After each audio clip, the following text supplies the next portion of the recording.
Le sénateur Bernard Journet-Aubert, comte de Tustal, homme politique propriétaire du château Tustal à Sadirac au début du XIXe siècle, hérite de son père une exceptionnelle collection d'objets et d'animaux du monde entier.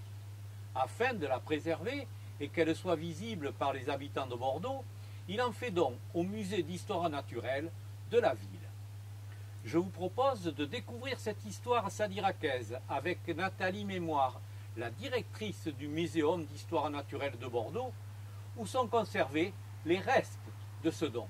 Il a sauvé la collection d'abord qui avait failli être saisie au moment de la Révolution française et quand il a quitté Bordeaux pour Paris pour ses activités politiques, eh bien, il a fait don de cette collection donc, en 1804 à la ville de Bordeaux. Cette collection donc, a pu être présentée dans ce qui s'appelait à l'époque le cabinet d'histoire naturelle qu'à partir de septembre 1811. La collection Journet-Aubert représentait lors de sa donation un patrimoine précieux et quantitativement important. Il s'est, au fil du temps, dilué dans les autres acquisitions du musée, à tel point que très peu des objets peuvent aujourd'hui lui être attribués avec certitude. La vitrine que l'on présente ici représente des spécimens d'espèces qui étaient dans la collection Journet-Aubert, mais on n'est pas sûr que ce soit exactement ce bénitier, cet oursin ou ce pangolin. Par contre, le crocodile, oui, on a deux espèces de crocodiles représentées par deux spécimens. Le plus spectaculaire est présenté dans cette vitrine, qui ont servi donc à décrire de nouvelles espèces qui venaient d'être découvertes et donc qui sont en quelque sorte les références internationales qui ont été publiées pour la description de ces espèces. C'est ce qu'on appelle des types dans le cadre de la nomenclature zoologique.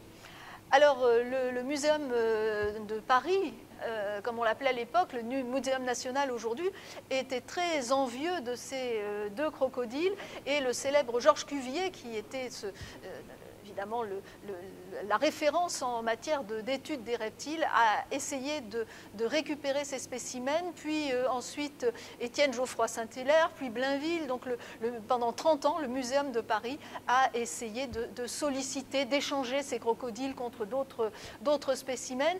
Et à la toute fin, eh bien, les édiles bordelais ont déclaré que c'était absolument impossible, puisque on ne peut pas donner un cadeau, on ne peut pas donner un don, et cette collection n'ayant pas été achetée mais offerte par Journet-Aubert, eh bien, il était impossible de se dessaisir des crocodiles. Alors on a des descriptions du cabinet de Bonaventure Journu par un correspondant du célèbre naturaliste Linné qui décrit un certain nombre d'espèces. Et puis nous, en archive au Muséum de Bordeaux, nous avons un catalogue des coquilles, donc ce qu'on appelle le coquillier de Journu, qui est cet ouvrage manuscrit où on va trouver la description d'espèces là aussi qui figuraient dans la collection. Mais comme je le disais tout à l'heure, eh bien, on a des listes d'espèces, pas des spécimens référencés très exactement.